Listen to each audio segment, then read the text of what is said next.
Hi friends, welcome back to my channel. ఈ స్టోరీకి writer SNMR Sridhar గారండి. శ్రీధర్ గారి అన్ని స్టోరీస్ కి కాపీ రైట్స్ వర్తిస్తాయి. ఆయన పర్మిషన్ లేకుండా యూట్యూబ్ లోనే కాదు మరే ఇతర సోషల్ మీడియా నెట్వర్క్ లో కూడా ఆయన స్టోరీస్ ని అప్లోడ్ చేయడానికి వీల్లేదు. దయచేసి అలా చేయకండి ఫ్రెండ్స్. అలా చేస్తే లీగల్ గా చాలా ప్రాబ్లమ్స్ ఫేస్ చేయాల్సి వస్తుంది. అలానే ఈ స్టోరీస్ చదువుతున్న వాళ్ళైనా వింటున్న వాళ్ళైనా మీరు మరే ఛానల్లోనైనా శ్రీధర్ గారి స్టోరీస్ ని చూసినట్లయితే వెంటనే నాకు కామెంట్ బాక్స్ లో మెసేజ్ చేయండి. ఇది పూర్తిగా రైటర్ శ్రీధర్ గారి ఛానల్ అండి. కేవలం ఆయన స్టోరీస్ మాత్రమే ఇందులో ఉంటాయి. కానీ కొంతమంది పేర్లు మార్చి వేరే ఛానల్స్ లో ఆయన స్టోరీస్ ని అప్లోడ్ చేస్తున్నారు. మీరు అలా చూసినట్లయితే నాకు మెసేజ్ చేయండి. ఇక లేట్ చేయకుండా వీడియోలోకి వెళ్ళిపోదాం ఫ్రెండ్స్. ఎస్ఎన్ఎంఆర్ శ్రీధర్ గారు రాసినటువంటి మనోభిరాముడు 192, 193వ భాగాలు. సరేమా, నేను తర్వాత కాల్ చేస్తాను అంటూ ఫోన్ పెట్టేసింది మను. కంటి నిండా నీళ్లతో మీనా అని శారద అనుకుంటుంటే గతం కళ్ళ ముందు మెదిలింది శారద కిషోర్లకి. వదినా, ఓ వదినా అంటూ అరుస్తుంది 25 ఏళ్ల క్రితం మీనాక్షి. ఏంటి మీనా, నాకు ఆకలేస్తుంది. అదిగో నీకోసం మసాలా దోశ చేశాను, తిను అని ప్రేమగా తినిపిస్తుంటే, థ్యాంక్ యూ సో మచ్ వదినా. ఈరోజు ఈవినింగ్ నీ పేరున గుళ్ళో అభిషేకం చేయిస్తున్నాను, ఖచ్చితంగా వెళ్ళాలి. అదేంటి, నువ్వు రావా వదినా? భారంగా నిట్టూర్చి, నేనొద్దులే మీనా, ఇది నీకు తొందరగా పెళ్లి కుదరాలని చేయిస్తున్నాను. పిల్లల్లేని గొడ్రాల్ని నేనెందుకు, నువ్వెళ్ళిరా. మీనాక్షి కోపంగా, ఎన్నిసార్లు చెప్పాను వదినా అలా అన్నద్దని. పిల్లలు లేకపోతే ఇంత పెద్ద కూతుర్ని నేనున్నాను కదా అంటుంటే కన్నీళ్లతో, అవును, నువ్వే నాకు పెద్ద కూతురువి. బాధపడకు వదినా, అయినా నీకేమంత వయసు అయిపోయింది చెప్పు. పిల్లలు కాస్త లేట్ అయిపోతే గొడ్రాలైపోతావా? చూస్తూ ఉండు, నీకు నాలాంటి అందమైన పాపలు పుడతారు అంటుంటే కన్నీళ్లతో మీనాక్షిని చుట్టుకుపోతూ, ఫస్ట్ నాకు పాప పుడితే నీ పేరే పెట్టుకుంటాను. నా పేరెందుకు? ఎవరిని పిలుస్తున్నారో అర్థం కావాలి కదా అని మీనాక్షి అంటే, అయితే నీ ఫస్ట్ లెటర్తో పేరు పెడతాను అంది శారద. ఇదేదో బాగుంది వదినా, అలా అయితే నీకు పుట్టే మొదటి కూతురికి నా మొదటి అక్షరంతో పేరు పెట్టాలి అంటూ శారదని చుట్టుకుపోయింది మీనా. 27 ఏళ్ల నాటి మీనాక్షి రూపం కళ్ల ముందు మెదులుతుంటే కన్నీళ్లతో సురేష్ వైపు చూడగానే అప్పటికే నుదుటిన మీద పట్టిన చెమట పట్టేయడంతో కష్టంగా ఊపిరి తీసుకుంటున్న ఆయన దగ్గరికి పరిగెత్తుకుంటూ వెళ్ళి, ఏవండి ఏవండి అని పిలుస్తుంటే పరుగున వెళ్ళి వాటర్ తీసుకుని తాగించి గుండె మీద రుద్దుతుంటే కాసేపటికి స్థిమితపడ్డాడు కిషోర్. హాస్పిటల్కి వెళ్దామండి. వద్దు శారదా, నేను బానే ఉన్నాను అంటున్న ఇద్దరు ఒకరి కళ్ళల్లోకి ఒకరు చూసుకుంటుంటే 27 ఏళ్ల గతం కళ్ల ముందు మెదులుతుంది ఇద్దరికి. కిషోర్, మీనాక్షి ఇద్దరు అన్నా చెల్లెళ్ళు. తల్లిదండ్రులు చిన్నప్పుడే చనిపోవడంతో ఇద్దరు ఒకరికొకరుగా పెరిగి కష్టపడి చదువుకుని పైకొచ్చారు. దూర బంధువుల అమ్మాయి శారదని కిషోర్ పెళ్లి చేసుకున్న తర్వాత ఎక్కడ మీనాక్షిని సరిగ్గా చూసుకోదు అన్న భయం కిషోర్కి ఉండేది. కానీ శారద, మీనాక్షులు ఇద్దరు ఒకరికొకరు కలిసిపోయి తల్లి కూతుర్లలా ఉండడమే మొదలెట్టాక ఆ కుటుంబ సంతోషాల వెల్లువగా మారింది. ఆ సంతోషాల్లో చిన్న వెలితిగా శారదకి చాలా ఏళ్లు సంతానం కలగలేదు. ఈలోగా మీనాక్షి ఆర్కియాలజీ డిపార్ట్మెంట్లో ఉద్యోగం సంపాదించడంతో తనకి పెళ్లి చేయాలనుకున్నాడు కిషోర్. ఎవరినైనా ప్రేమించిందేమోనని చెల్లెల్ని కనుక్కుంటే అలాంటిదేమీ లేదని, నువ్వు ఎవరిని చూపిస్తే వాళ్ళని కళ్ళు మూసుకుని పెళ్లి చేసుకుంటానని చెప్పడంతో కిషోర్ సంతోషించి తన తాతకు తగ్గట్టుగా సంబంధాలు చూడడం మొదలెట్టాడు. సరిగ్గా అప్పుడే మీనాక్షి ప్రజుమ్నపురం వెళ్లాల్సి వచ్చింది. నీ పని పోస్ట్ పోన్ చేయకూడదా? నిన్ను చూడ్డానికి పెళ్లి వాళ్ళు వస్తున్నారు. అబ్బాయి చాలా మంచివాడు, మంచి ఉద్యోగం చేస్తున్నాడు, నిన్ను చాలా ఇష్టపడుతున్నాడు కూడా. నువ్వొకసారి చూశావంటే నీ పెళ్లి చేసి మిగిలిన నా బాధ్యత కూడా తీర్చుకుంటాను అన్నాడు కిషోర్. అన్నయ్య, నీకెన్నిసార్లు చెప్పాను, నా పెళ్లి విషయంలో పూర్తి నిర్ణయం నీదే. నువ్వు ఎవరిని చూపించినా కళ్ళు మూసుకొని పీటల మీద కూర్చుంటాను. ఇప్పుడు మాత్రం ఖచ్చితంగా వెళ్ళాలి అని తన పెళ్లికి గ్రీన్ సిగ్నల్ ఇచ్చి ప్రజుమ్నపురం వెళ్లిపోయింది మీనాక్షి. అక్కడ రాఘవతో పరిచయం, పెళ్లి వెంటనే జరిగిపోతే ఊర్లోనే ఉన్న కిషోర్ ని ఒప్పించడానికి తనకి పెళ్లైన విషయం చెప్పకుండా భర్తతో కలిసి ఊరికి బయలుదేరింది మీనాక్షి. కానీ మీనాక్షి వస్తున్నట్టు చెప్పగానే తన మాట కాదన్నదన్న నమ్మకంతో ఒక మంచి అబ్బాయిని చూసి తను వచ్చే రోజే పెళ్లికి ముహూర్తం కూడా పెట్టించాడు కిషోర్, సర్ప్రైజ్ గా ఉండడానికి. ఇంకాసేపట్లో నా చెల్లెలు వచ్చేస్తుంది, తనకిది సర్ప్రైజ్, ఎంత హ్యాపీగా ఫీల్ అవుతుందో అనుకుంటుంటే మీనాక్షి కార్ రాగానే, అదిగో నా చెల్లెలు వచ్చేసిందంటూ చుట్టూ బంధుమిత్రులతో తనకి స్వాగతం చెప్పడానికి వెళ్తున్న కిషోర్కి మరోవైపు నుండి మంచి ఎత్తుకు తగిన లావు రాజసం ఉట్టిపడే ముఖంతో రాఘవ కనిపించగానే అడుగులు నెమ్మదించాయి. అక్కడున్న పచ్చటి తోరణాలను, ఇంటి నిండా ఉన్న బంధుమిత్రులను చూసి అక్కడేం జరుగుతుందో అర్థం కాలేదు మీనాక్షికి. తన మెడలో పచ్చగా మెరుస్తున్న పసుపు తాడిని చూడగానే నిలబడ్డ చోటే ఆగిపోయాడు కిషోర్. అన్నయ్య, ఏంటిదంతా? ఇక్కడేం జరుగుతుంది అని అయోమయంగా అడిగితే, ఇక్కడేం జరుగుతుందో తర్వాత. నీ మెడలో ఆ పసుపు తాడేంటి మీనా? వణుకుతున్న గొంతుతో జరిగిందంతా 2 ముక్కల్లో చెప్పేసింది మీనాక్షి. అందరూ అక్కడే ఉండడంతో నలుగురు తలొక మాట అంటూ గుసగుసలాడుకుంటుంటే ఆ మాటలు కిషోర్ చెవుల్లో పడుతున్నాయి. తల్లి తండ్రి లేకపోతే అంతే. అయినా ఈ పిల్ల ఉద్యోగం చేస్తా ఊరెళ్తా అని ఊరేగుతుంటే సిగ్గు లేకుండా వీళ్ళన్నయ్య ఎలా పంపించాడో. అదే వాళ్ళమ్మా నాన్న ఉంటే అదుపులో పెట్టుకునేవాళ్ళు. వాళ్ళు లేక ఇష్టాచారంగా పెరిగి ఎవరో దారిన పోయేవాణ్ణి మొగుడిగా తెచ్చుకుందంటూ తలో మాకాడ అంటున్నారు. అవన్నీ విన్నా కిషోర్ కోపంతో ఊగిపోయాడు. అన్నయ్య, నేను అంటూ ఏదో చెప్పబోతుంటే ఈడ్చిపెట్టి కొట్టి, ఎంత పని చేశావు? నీ మీద ఎంతో నమ్మకం పెంచుకున్నాను. నా నమ్మకాన్ని గంగలో కలిపేశావు. ఏంటండి ఇది? అసలేం జరిగిందో తెలుసుకోకుండా మీరు? నువ్వు నోర్ముయ్ అని శారదని గదిమి. రాఘవ, కిషోర్ గారు, మీ కోపంలో అర్థముంది.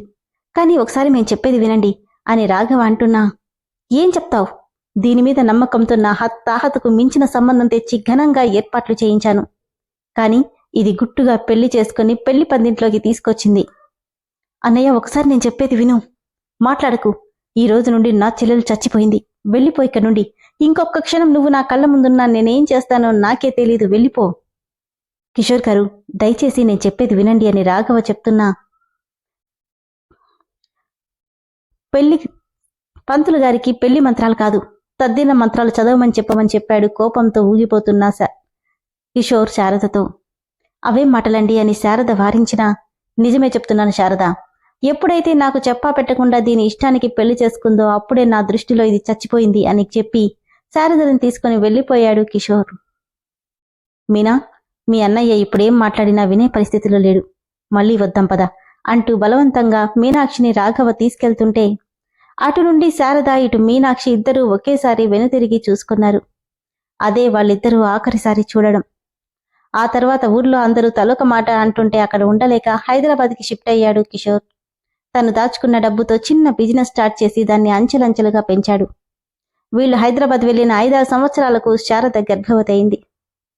ఎక్కడ ఆడపిల్లకి స్వేచ్ఛనిచ్చే మీనాక్షిలా అవుతారోనన్న భయంతో వాళ్ళని పూర్తిగా కట్టుదిట్టంలోనే పెంచాడు కిషోర్. జరిగిందంతా గుర్తురాగానే కిషోర్, శారదల మనసులు భారంగా మారిపోయాయి. స్టోర్ రూమ్ వైపు వెళ్లిన అభి డోర్ ఓపెన్ చేసి ఆ రూమ్ మొత్తాన్ని నిశితంగా పరిశీలిస్తుంటే కిటికీలో నుండి వీచిన గాలికి టేబుల్ కింద 20 ఏళ్ల క్రితం నాటి మీనాక్షికి తాళిపత్రాలు దొరికినప్పుడు పొరపాటున జారి టేబుల్ కింద పడిపోయిన రాఘవ తాతగారు రాసిన లేఖ గాలికి రెపరెపలాడుతూ కనిపించగానే కనుబొమ్మలు ముడేసి దాన్ని చేతుల్లోకి తీసుకున్నాడు అభిరామకృష్ణ. విజయరాఘవ భూపతి అను నేను నా వంశ వారసులకు చేస్తున్న హెచ్చరిక అంటూ మొదలై ఆయన ఎదుర్కొన్న సంఘటనతో పాటు ఎవ్వరూ దాన్ని తీయడానికి ప్రయత్నించద్దని రాసిన ఆ ఉత్తరాన్ని చదివాక అభిరామ్కి వాళ్ళ నాన్న ఎందుకు తమ జాతకాలను అంత గోప్యంగా ఉంచాడో అర్థమైంది. దాంతోపాటు ఆ ఉత్తరంలో అడవికి దాదాపు 2 కిలోమీటర్ల దూరంలో ఉన్న మర్రి చెట్టు అనగానే తనకి రామ్కి పదే పదే వినపడే పాము బూస శబ్దంతో పాటు 2 సార్లు తనక్కడికి వెళ్ళినప్పుడు ఎవరో తన వెనకే ఉన్నట్టు అనిపించడం, ఆ చుట్టుపక్కల ప్రతి ఒక్కటి వింతగా అనిపించడం గుర్తొచ్చాయి. అంటే ఆ చెట్టు నాగేంద్రుడా? కేవలం మేమిద్దరం ప్రద్యుమ్నుడి అంశతో పుట్టడం వల్లే ఆ శబ్దం మాకు మాత్రమే వినిపిస్తుందా?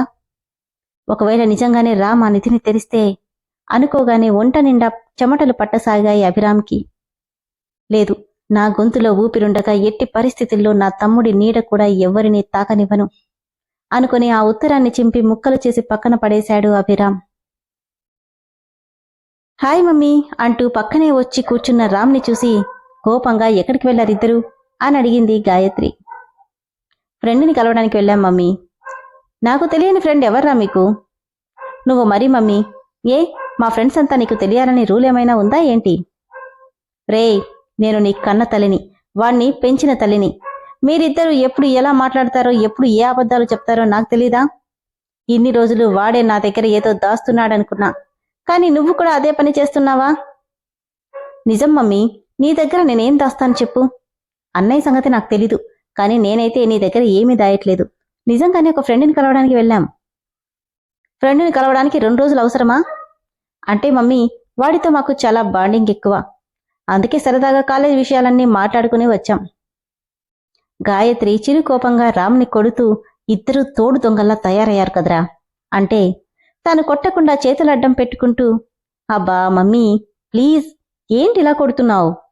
కొట్టడం కాదురా, మీ ఇద్దరిని ఏం చేసినా పాపం లేదు. నాకే అబద్ధాలు చెప్తారా అంటూ ఆపకుండా కొడుతుంది గాయత్రి. ఆమె 2 చేతులు పట్టుకుని, ఏంటి మమ్మీ ఇది? నన్ను కాబట్టి ఇలా కొడుతున్నావు. అదే అన్నయ్య అయితే ఇలా కొడతావా? మీ అన్నయ్య అయితే ఏంటి, నాకేమైనా భయం అనుకున్నావా? వీళ్ల మాటలన్నీ వింటూ అప్పుడే లోపలికి వస్తున్న యశు, కరెక్ట్గా చెప్పారత్తయ్య, మీరు చెప్పింది 100% కరెక్ట్. వీళ్ళిద్దరూ నిజంగానే తోడు దొంగలు. చెప్పా పెట్టకుండా ఏదో ఫ్రెండ్ అంటూ వెళ్లారు, కానీ నాకైతే అస్సలు నమ్మకం లేదు. ఖచ్చితంగా ఎవరి దగ్గరికో వెళ్లారు. అదేంటో ఎలాగైనా మీరు రాబట్టండి అంటూ పక్కనే కూర్చుంది యశస్విని. ఏ యశు, మధ్యలో వచ్చి పుల్లలు పెడతావేంటి? నోరు మూసుకుని పక్కకు పో. ఎందుకెళ్ళాలి? నేను మా అత్తయ్య పక్కన కూర్చున్నాను అంటూ గాయత్రి చేతిని పట్టుకుని ఆమె భుజం మీద తలవాల్చి చెప్తుంటే, నీకు అత్తయ్య అయితే మా మమ్మీ, పో అటు అంటూ యశు తలని పక్కకు జరిపేసి గాయత్రిని చేతిని పట్టుకుని లాగాడు రామ్. చూడత్తయ్య ఏమంటున్నాడు. నేను మీ చిన్న కోడల్ని కదా, మీరు నాకు అత్తయ్య కదా, మీరే ఎన్నోసార్లు చెప్పారు కదా, చెప్పండి. అవును తల్లి, వీళ్ళకంటే నాకు నువ్వంటేనే ఎక్కువ ఇష్టం. మమ్మీ ఏంటిది? నువ్వు మీ అన్నయ్య ఇద్దరు దొందే, నా మీద కొంచెం కూడా ప్రేమ లేదురా మీకు అని గాయత్రి అంటుంటే, అప్పుడే లోపలికి వచ్చిన అభిరామ్, ఏంటి మమ్మీ, ఏదో ప్రేమ లేదు అంటున్నావు అని అడిగాడు. మనం ఫ్రెండ్ని కలవడానికి వెళ్ళామంటే మమ్మీ నమ్మట్లేదన్నయ్యా. మనం అబద్ధాలు చెప్తున్నామని, ఇద్దరికీ తన మీద ప్రేమ లేదని ఏదేదో అంటుంది. దానికి ఇదిగో ఇది పిచ్చిది పుల్లలు పెడుతుంది. నవ్వుతూ గాయత్రి ముందు నీస్ మీద కూర్చున్న అభిరామ్, మమ్మీ, నేను వెళ్ళింది నిజంగానే ఫ్రెండ్ని కలవడానికి. నీకు చెప్పే విషయమైతే ఖచ్చితంగా అది నీకు తెలిసే తీరుతుంది. అయినా నీ మీద మాకు ప్రేమ లేకపోవడం ఏంటి మమ్మీ, మాకంటే కూడా నువ్వంటేనే ఎక్కువ ఇష్టం నాకు అంటూ గాయత్రి నడుం చుట్టూ చెయ్యేసి ఆమె ఒళ్ళో తలదాచుకోగానే, అవును మమ్మీ, మమ్మల్ని నమ్ము అంటూ భుజం మీద తల వాల్చుకుని గాయత్రి మెడ చుట్టూ చెయ్యేశాడు రామ్ కూడా. వాళ్ళ మీద ఉన్న కోపమంతా మాయమైపోగా ఇద్దరి తలలను చేత్తో నిమురుతూ, నా పిల్లలేంటో నాకు తెలీదా అంటూ నవ్వేసింది గాయత్రి. ఏంటత్తయ్య ఇది, ఇంకొంచెంసేపు కోపంగా ఉండొచ్చు కదా. ఏ తింగరి, నువ్వు నోరు మూసుకో. నేనెందుకు నోరు మూసుకోవాలి, నువ్వే నోరు మూసుకో అంటూ మళ్ళీ పిల్లి ఎలకల్లా ఇద్దరూ గొడవ పడుతుంటే, అప్పుడే అక్కడికి వచ్చిన మను గాయత్రి ఒళ్ళో చెరొక వైపున పడుకున్న అభిరామ్లని చూడగానే తన కంటికి మీనాక్షి రూపం గుర్తొచ్చింది. పాపం పెద్దత్తయ్య గారు తన బిడ్డని దగ్గరికి తీసుకోలేకపోతున్నందుకు ఎంత బాధపడుతున్నారో ఏంటో అనుకుంటుంటే, అప్పుడే తన ఫోన్ రింగ్ అవ్వడంతో కిషోర్ గారి నెంబర్ చూసి, ఇప్పుడే కదా మాట్లాడాను, మళ్ళీ ఫోన్ చేశారేంటి అనుకుంటూనే ఫోన్ తీసుకుని పక్కకెళ్ళింది మనస్విని. విన్నారు కదా ఫ్రెండ్స్, స్టోరీ ఎంత బాగుందో కదా.